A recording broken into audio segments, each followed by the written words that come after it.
Tell you about one country tonight, and that's the country of Bolivia, South America's poorest country. Several years ago, the World Bank refused to guarantee a $25 million loan to finance the investment program of the local water co-op and forced Bolivia to sell its water systems to a subsidiary of Bechtel. The water prices now account in Bolivia for more than they pay for food. Well, I have a story to tell you tonight, and that is that the people rose up in Bolivia.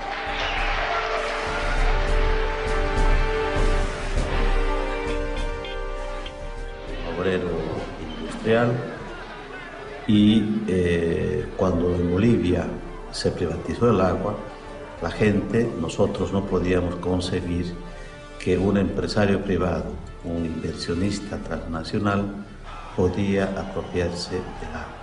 Es decir, la gente o tenía que pagar del agua o tenía que dejar de comer y por lo tanto no tuvo otra alternativa que decir no a la privatización del agua. Una rebelión popular, una forma organizativa de multitudes de gente que desde los campesinos hasta los vendedores de las calles y empezamos una resistencia. El gobierno sacó al ejército y a la policía para garantizar la seguridad jurídica de la empresa, garantizar las utilidades y las ganancias de la compañía. And it's really interesting because, you know, the World Bank has imposed the same kind of private control and takeover of many other things in developing countries. Healthcare, education, their energy sector, their mines and so on. But when it comes to water, something happens and people say, I couldn't stop you there, or I didn't know how, or I thought maybe you would be right, but you are not taking my local water. Asociados de una abierta complicidad de los gobernantes en ese tiempo en Bolivia, que inclusive se privatizó el agua de la lluvia, es decir, que se prohibía a la gente el acumular el agua de la lluvia. And this is where you get the civil wars, because the army is brought in to control local dissent against these transnational corporations. Who are you protecting? There's your people without drinking water, and you're protecting foreign investors from North America and Europe? Más de 100 heridos de bala, numerosos detenidos.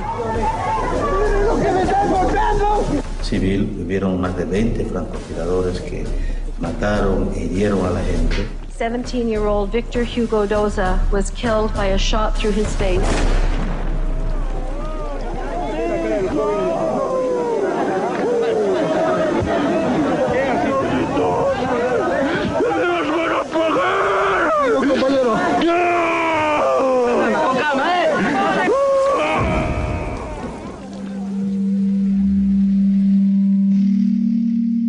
See a whole new geopolitical picture emerging here, where the world map will be rewritten and redesigned. They've already mapped out what are going to be the most intense areas of potential conflict in the next 10, 15, and 20 years.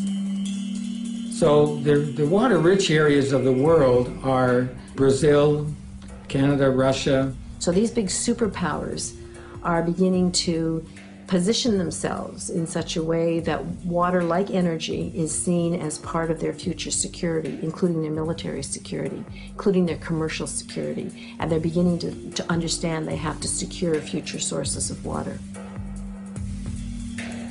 The U.S. is doing military training around the Great Lakes, and 80 mayors of towns and cities around the lakes have asked the U.S. government to suspend this, but they're not going to. I got involved in this issue in the mid-1980s when Canada was negotiating a free trade agreement with the United States, and the free trade agreement included water as a good. There was a statement made by one of the participants that Canadian water would be flowing to the United States Midwest from the Canadian North by pipeline within 2 to 5 years. Who knew? And move that water into a crater in the Rocky Mountains, which would be kind of like a huge mega reservoir. And nobody will stand up in our country to the United States administration and say, this is our water, because they know that the United States would consider that as serious as if we put missiles along the Canada-US border. It just would not be tolerated in the US. In the new regime, where water is being treated like oil, the protection of that commodity is being ensured through a militarized defense. And the good part of Brazil sits over top of the largest aquifer in the world, which is called the Guarani Aquifer. This is going to be a major source of fresh water in the future. Very recently, the United States has established a military base located just inside the border of Paraguay. As you know, the United States itself is running out of water. Water is becoming more and more a matter of priority in American foreign policy. Secretary of Defense Donald Rumsfeld went on a quiet mission to a number of Latin American places, including Paraguay, to try to see what kind of further advancement could be made regarding the presence of U.S. Forces in that region. Shortly after Rumsfeld's visit, something like 500 special forces were stationed at the military base there in Paraguay. Este caso, no momento agora, quando os países tomaram conhecimento, já tinha sido aprovado pelo Parlamento do Paraguai. It remains to be seen what will happen and what they're doing there exactly as to whether the purpose of that military base is really to secure a military presence at a very pivotal location for exercising some measure of control over the Guarani Aquifer and water takings from the Guarani Aquifer. In the last few weeks, there's been a report in the media about George W. Bush, the president, purchasing land in Paraguay. The speculation is that that has to do with wanting to have access to the aquifer and pump water out of the aquifer. Jenna Bush, who is the daughter of George W. Bush, had paid a quiet 10-day visit to Paraguay, in particular meeting with top officials in the government. And as it turned out, what was happening, at least this was what the speculation was in the press, was that she was about to facilitate the purchase of something like 100,000 acres of land in Paraguay in her family name. At the same time, though, that was happening, it was discovered that George Bush Sr. already had something like 173,000 acres of land. Was this an example of the Bush oil family now switching from black gold to blue gold, turning to water and purchasing water? Clearly after that, there were a series or a string of denials on the part of the Bush family, not directly. They did it through agencies, U.S. government agencies. Eles negam a construção da base. The world's largest dam is located very close to that area, and so that also was a matter of considerable interest for the U.S. as well. Os americanos, não diria o povo americano, mas uma parte dos americanos, principalmente de seus governos, tem uma visão muito militarista, economicista e predadora. E quando não conseguem no convencimento, vão pela força. A visão economicista, a visão imediatista, é a mesma visão que levou, em outro campo, ao americano ter o que teve no Vietnã, como agora no Iraque. Será que essas lições eles não aprenderam ainda? I mean, there's no question that that region of the world is the Middle East of water in the future.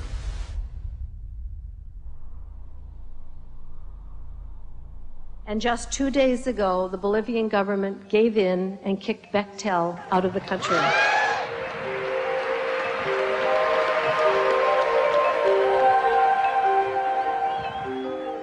Humble Bolivians, led by a 45-year-old, kicked one of the world's biggest engineering companies out of the country for its criminal behavior and told the World Bank to go the hell with it.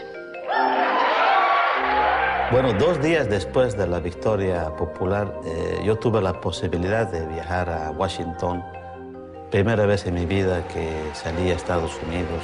Segunda vez en mi vida que salía fuera de mi país.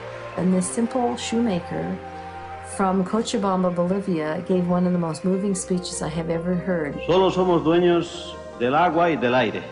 The only thing that is ours anymore is our water and our air. Posibilitó la pérdida del miedo que se tiene frente a los poderes constituidos económicos, financieros, políticos y militares. Es que la única fuerza capaz de transformar el mundo, capaz de transformar la sociedad es esa capacidad de unidad, de organización y de movilización de la gente frente a cualquier poder. And people were so moved, they not only clapped for him, they got up on their chairs, like a standing ovation that wouldn't end. It was just a stellar moment. Because this is a really scary story, and it's a true story, and we really are running out of water. It doesn't have to be that way, okay? And that's the most important thing to say, is that it's not too late. The earth is amazingly elastic in terms of coming back. The ability of the earth to renew itself is stunning. Aj najlepšou formou boja proti privatizácii vodných zdrojov je mať viacej vody okolo seba vo svojom životnom prostredí. Je to vlastne Gandhiho filozofia. Blízko svojho vo svojom prostredí a tým pádom stráca zmysel obchodovania s vodou. Riešením je veľmi jednoduché. Vrátiť vodu do vodného cyklu a začať zavodňovať krajinu dažďovou vodou. We need to dig holes. If we dig holes in the sand, we can trick the water into staying so it doesn't run away to a river or ocean when it rains. The water will sit in the holes and soak into the ground. Then more trees will grow. We prepare very simple, very cheap solution, and we invite youngsters and volunteers every year about summer camp, 2 weeks.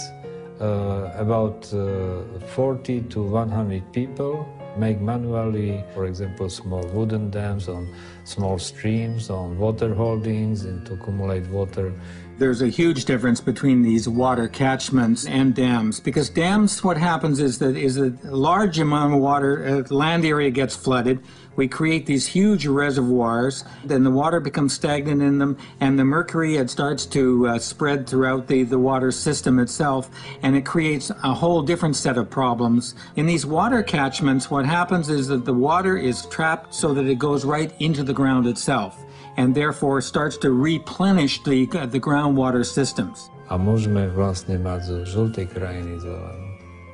Povedzme, pre vysušené regióny sveta, ktoré môže with creation of clouds in atmosphere and creation of raining. This model can to create million and million jobs for poor people around the globe.